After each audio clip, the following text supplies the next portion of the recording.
Isang magandang araw sa atin lahat. Welcome sa Philippine Official Collection.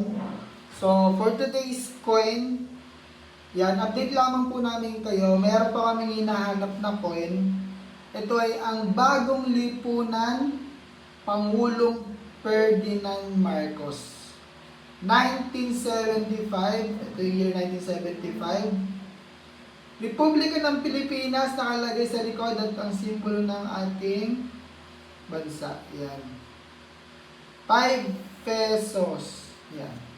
So, kung meron ganitong klase ng coin at quality siya, offer po namin bilhin itong coin sa inyo hanggang 6,000 pesos, hanggang 6,000 to 7,000 pesos.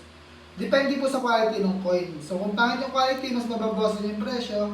At kung mas maganda, ay mas tataas yung presyo po. At marami kaming hinahanap na iba't ibang klase ng coin.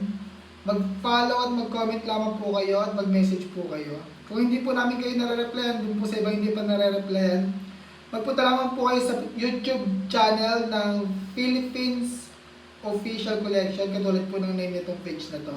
At mas mabilis po namin makikita yung mga message nyo doon. So, yun lang. Thanks and God bless. Nagko-collect po kami ng mga coins and mga paper bills to preserve our our treasure in the Philippines. Bye guys, ingat.